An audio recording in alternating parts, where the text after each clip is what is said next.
nice to be here. I'm so glad to be your WOW speaker. Thank you very much for inviting me. You know, I love Whidbey Island. It is a wow. In some ways, it's very different from New York.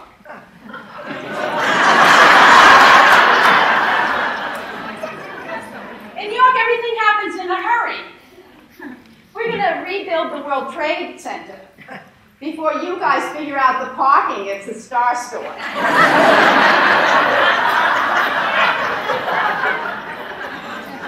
But in some ways, New York is exactly the same. You know, you all are into local food, which of course we are too. We go down to the street and it's right there.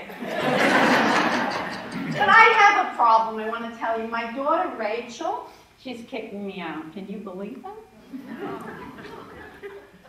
Yeah, she says, Mother, a year is not a visit. It's a roommate. And I said to her, darling, you were my roommate for 18 years. 18 years and 9 months to be precise. You know, like I had a daughter, she was supposed to take care of me in my old age. So what happens when what was supposed to change everything doesn't? What? I am not the WOW speaker? I'm sorry, I'm so embarrassed. We'll have a wonderful time and bundle up at some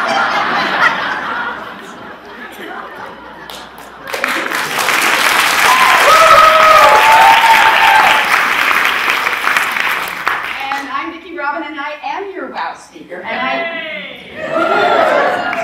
And I do have that question. What happens when what was supposed to change everything doesn't? And Phyllis is about as funny as this talk is going to get. So what happens when your hopes and dreams hit the hard pavement of life's full catastrophe? How do we hope again? Is the party over or party on? Is it ow or wow? So, hope is the space into which we unfurl our dreams. Hope is the oxygen for our creativity. It is the assumption that when we give, we will be received. When we risk, we might be rewarded with success. It's going to be scary, but it's not hopeless. And I want to explore hope lost and found through a few stories from my own life. I'm a boomer. I was born with a magic wand in my hand. I lived through the longest economic expansion in the history of this country. I lived through techno-optimism, and I've lived through better living through chemistry.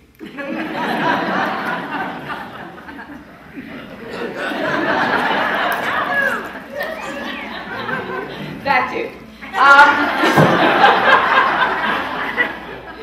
So my wake-up call didn't come with the Civil Rights Movement or the Vietnam War. I didn't lose my hope then. As a matter of fact, I lived with a group of people, and we called our lives the Great Adventure. You know, we lived outside the confines of the norm, and we eventually even taught other people our strategies for freedom through frugality. It wasn't, but I wanted to find a purpose in my life that could call me to greatness. I called it purpose churning. In 1989, I found that. It was at the Globe Scope Pacific Assembly. That was the first U.S. hearing on the idea of sustainable development, meeting the needs of the current generation without compromising the ability of future generations to meet their needs. Here are a few simple pictures of what I learned, a nobody in the back of the auditorium. This is a picture of the magic of compound interest. We've all heard about that. It works with savings. You know, if you save $100 through the magic of compound interest, your money will double and triple. And you'll notice that it isn't linear, it's exponential. At first the growth is very small, but then in those final years, it's not your $100 isn't $1,000 in 5 years, it's $3,200. Imagine a pond with one little lily pad with a lotus flower on it. And imagine that that lily pad doubles every day. So in day 2, you just have 4 little lotus flowers. And day 3, you have 8.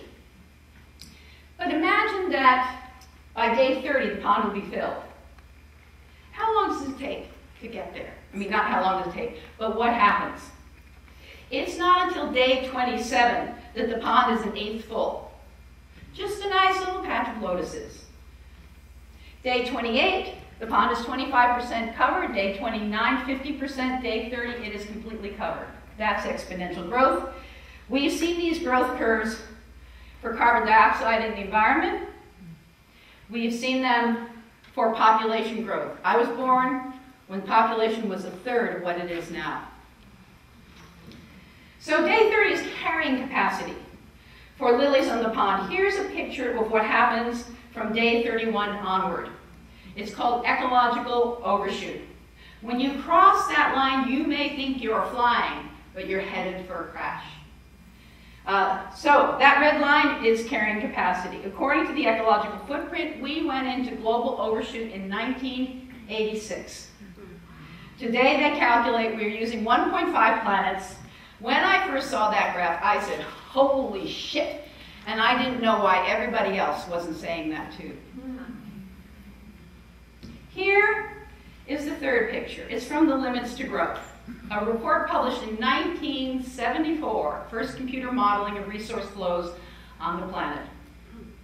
As you will see, because you're now experts in exponential growth, overshoot, and collapse, that they predicted that sometime right about now, this was 40 years ago, sometime right about now, we were going to be heading into collapse.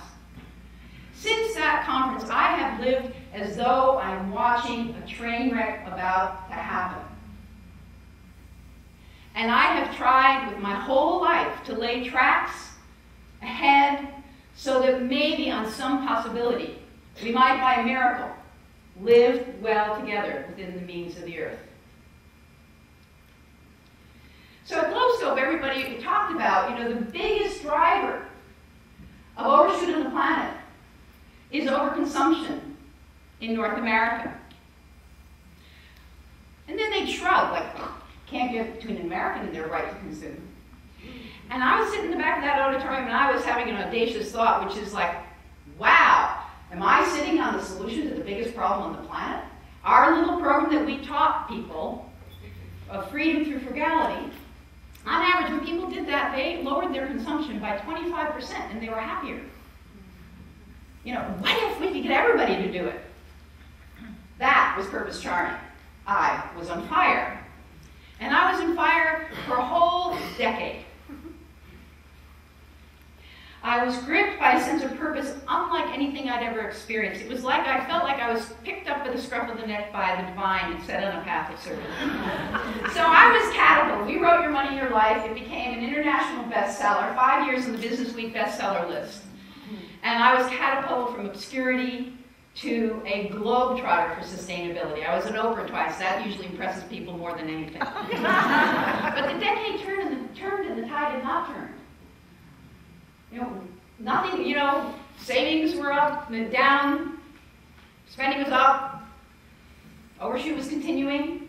So the only tide that turned was in me. I went into despair. But like a bear that is mortally wounded, I kept on going. I started initiative after initiative, the conversation cafes. I did the early work for the Pachamama Awakening the Dreamer Symposium. I wrote a book that's yet unpublished on finding freedom through limits. And then I desperately needed to stop, but I couldn't. And thank God, in 2004, I was diagnosed with cancer. It reined me in, slowed me down, placed my attention to the present moment.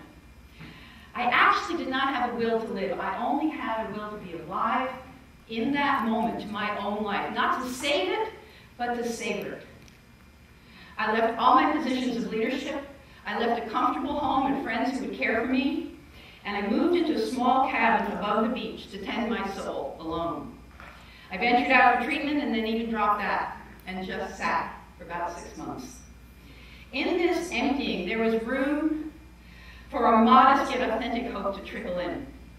Hope not as action in the direction of my values, but hope as trusting that love is sufficient and that I don't need to steer the great ship of state.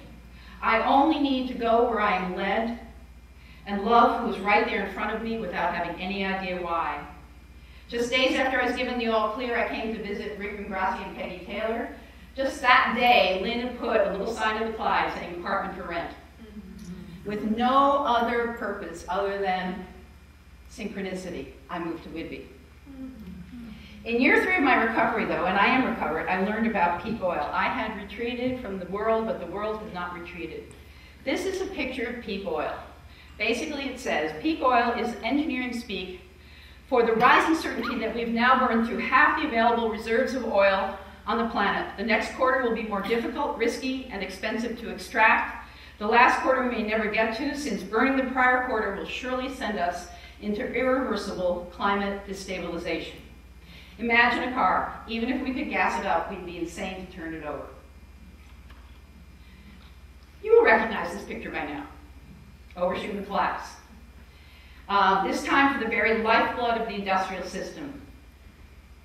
I felt that old desperation rising, but I knew by now that we were actually beyond the limits. Adaptation became the only thing that made any sense to me. Relocalization, supporting my community in developing the capacity to live well, at least within the means of this island. In 2010, realizing that we were nowhere near relocalization in terms of food, I just took on as a double dare, eating within 10 miles of my home. And I called it the 10-mile diet. I consider sustainability like an extreme sport. As I nourish myself from right where I am, I experience myself as part of this community, part of this actual place. I finally came home somewhere on this planet. I truly live here because I eat from here. I'm an animal that eats from here. I belong, I call this relational eating. It's shifting from being a consumer in the endless food courts of the world to actually being a denizen of a real living system. I was filling with another kind of hope. I saw that life itself hopes. Hope is like slug slime. You know, life oozes hope and then it glides on that hope into the future.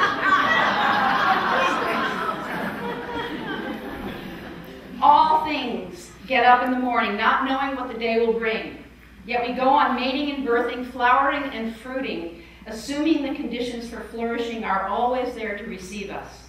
How arrogant to take one set of drear statistics and think that all is lost. We don't have to generate hope. We just need to cooperate with life's natural inclination to thrive. We need to relax into community. Life goes on is not a weary statement. Life goes on is a glorious recognition that sustainability is the work of generations. To make a difference in the future is to make a difference in the generations behind me. I reasoned, if hope is a property of life, if the younger generations need that oxygen to have their own arcing journey towards significance, and if I don't really know what the future will bring, then hope isn't just an option, it's a responsibility.